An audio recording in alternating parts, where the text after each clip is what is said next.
আপনারা যদি ব্যাংকে টাকা জমা রাখতে চান তাহলে অবশ্যই ব্যাংকে টাকা জমা রাখার সঠিক নিয়ম সম্পর্কে আপনাদেরকে জানতে হবে।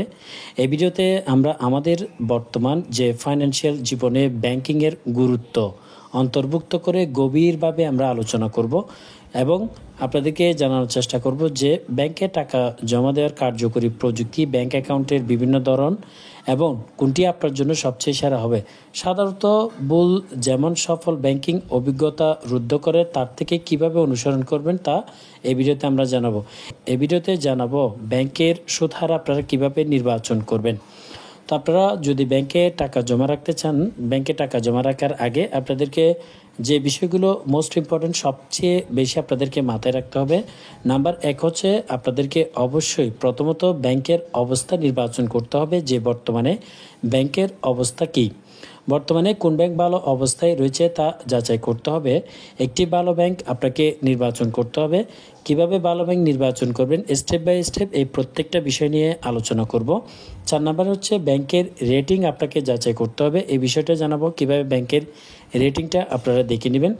এছাড়াও আপনাদেরকে জানতে হবে এফডিআর এর ধরন কোনটা, অর্থাৎ আপনি কোন নিয়মে এফডিআর করবেন, কোন সিস্টেমে আপনি টাকা জমা রাখবেন, কত বছর মেয়াদকালের জন্য এবং লাভের হার আপনাকে আগে জানতে হবে।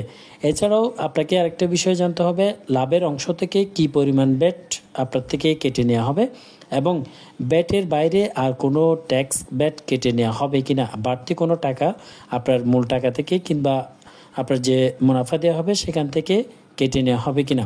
এছাড়াও আপনি আরেকটা বিষয় জেনে নেবেন অ্যাকাউন্ট খোলার আগে আপনার অ্যাকাউন্ট খোলার জন্য কি কি ডকুমেন্টস দিতে হবে এবং এই সমস্ত ডকুমেন্টস আসলে আপনার কাছে আছে কিনা এবং এই অ্যাকাউন্টটি আপনি খুলতে পারবেন কিনা। কারণ আপনি যদি একটি ডকুমেন্টস বাতি রেখে অর্থাৎ একটি ডকুমেন্টস না দিয়ে অ্যাকাউন্ট করলে পরবর্তীতে যখন অ্যাকাউন্টটি ক্লোজ করতে যাবেন তখন আপনি বিপদে পড়তে পারেন। আরেকটা বিষয় গুরুত্বপূর্ণ হচ্ছে অ্যাকাউন্ট বন্ধ করতে চাইলে আপনি করতে পারবেন কিনা এই বিষয়টি অবশ্যই আপনাকে তাদের কাছ থেকে জেনে নিতে হবে এবং আপনি যখন অ্যাকাউন্টটি বন্ধ করবেন অর্থাৎ এফডিআর ক্লোজ করবেন তখন সাথে সাথে টাকা তোলা যাবে কিনা এই সমস্ত বিষয় আগে আপনাকে মাথায় রাখতে হবে। তো প্রথমে আসি ব্যাংকের অবস্থা নির্বাচন কিভাবে করবেন। বিভিন্ন ইউটিউব চ্যানেলে, যেমন ধরেন আমার ইউটিউব চ্যানেলও ব্যাংকের অবস্থা সম্পর্কে ভিডিও দিয়ে থাকে। আপনারা চাইলে আপনারা যদি ব্যাংকের অবস্থা সম্পর্কে জানতে চান তাহলে ইউটিউবে অসংখ্য ভিডিও পেয়ে যাবেন। যেমন ধরেন আপনি যদি চান যে বর্তমানে ইসলামী ব্যাংকের অবস্থা সম্পর্কে জানতে চান তাহলে ইউটিউবে সার্চ করবেন ইসলামী ব্যাংকের বর্তমান অবস্থা কি, টাকা জমা রাখা যাবে কিনা, অসংখ্য ভিডিও পেয়ে যাবেন। পজিটিভ নেগেটিভ অসংখ্য ভিডিও আছে, আপনি সমস্ত ভিডিও দেখে যেটা সঠিক সেটা বাছাই করবেন।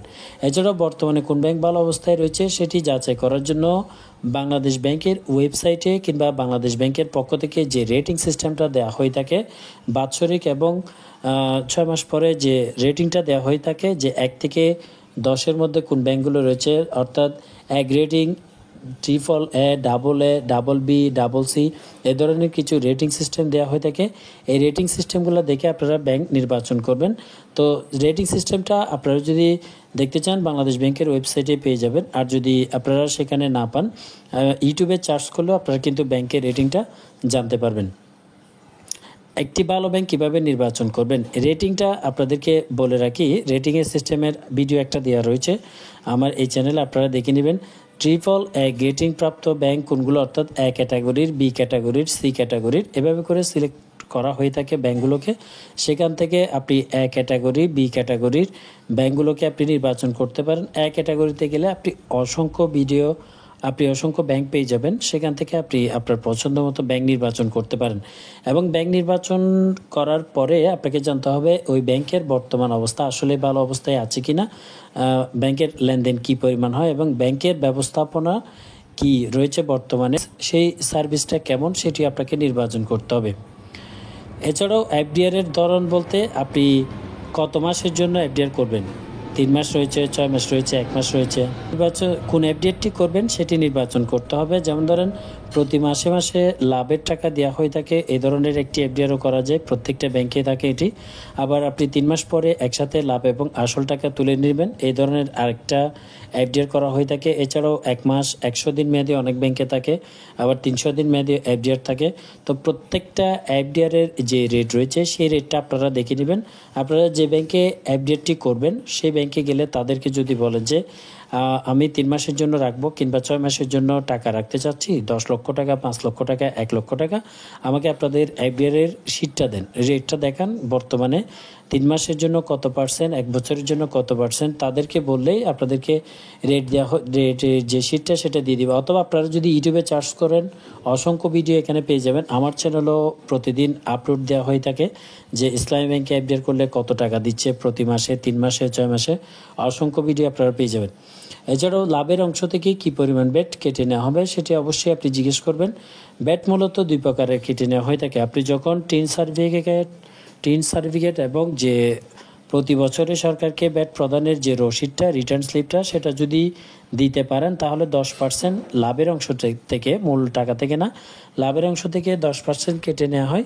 আর এই ডকুমেন্টসটা আপনি যদি দিতে না পারেন 15% লাভের অংশ থেকে কেটে বাকি লাভের টাকাটাই আপনাকে প্রদান করা হবে। মূল টাকা থেকে কোনো টাকা কেটে নেওয়া হবে কি না? হ্যাঁ, অবশ্যই। আপনি যখন একসাথে 10 লক্ষ টাকা কিংবা তার উপরে যদি আপনি একসাথে একটি অ্যাকাউন্ট করে যদি এফডিআর কিংবা জমা রাখেন তাহলে এক্সেস ডিটি নামক 3000 টাকা একটি ট্যাক্স কর্তন করা হবে। আর যদি আপনি এই ট্যাক্স থেকে বাঁচতে চান তাহলে আপনি 4 লাখ টাকা করে অ্যাকাউন্ট করতে পারেন, সেক্ষেত্রে 500 টাকা এক্সেস ডিটি কর্তন করা হবে।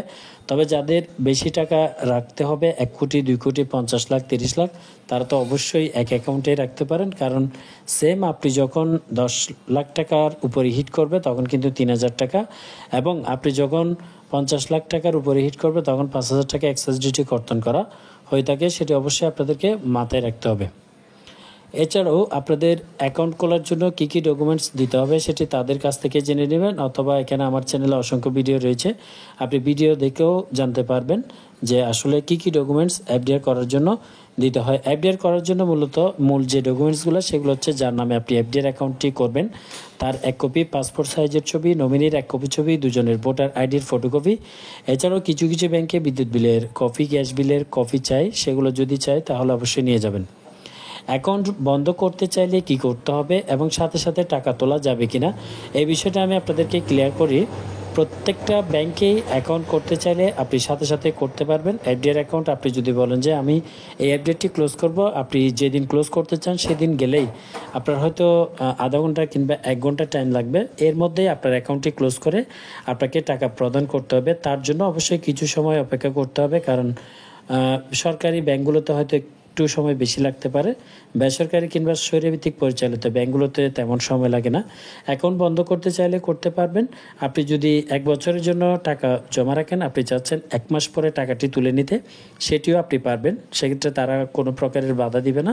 তবে আপনাদেরকে একটু রিকোয়েস্ট করতে পারে যে আপনি টাকা যদি না লাগে টাকাটি রাখেন, কিন্তু আপনার যদি প্রয়োজন হয় অবশ্যই আপনি টাকা ভাঙিয়ে সাথে সাথে তুলে নিতে পারবেন। এগুলো বিষয়, এই সমস্ত বিষয়গুলো আপনারা অবশ্যই মাথায় রাখবেন। এছাড়াও প্রফিট রেট কত % দিচ্ছে এবং আসলে বর্তমানে ব্যাংকের অবস্থা কি, সবচেয়ে ইম্পর্টেন্ট বিষয় হচ্ছে ব্যাংকের রেটিং এবং অবস্থা। এই দুটা বিষয় আপনারা মাথায় রেখে ব্যাংকে এফডিআর করার চেষ্টা করবেন। এবং এফডিআর করার জন্য আসলে যে কোনো ব্যাংকে আপনি করতে পারবেন। বর্তমানে যদি কিছু কিছু ব্যাংকের সমস্যা রয়েছে, সমস্যাগ্রস্ত ব্যাংকে আপনি চাইলে নাও রাখতে পারেন, সেটা হচ্ছে ভিন্ন বিষয়। ব্যাংকের অবস্থা আসলে বর্তমানে কিছু কিছু, বেশিরভাগ ব্যাংক না, মাত্র 5 থেকে 6টা ব্যাংকের অবস্থা একটু খারাপ।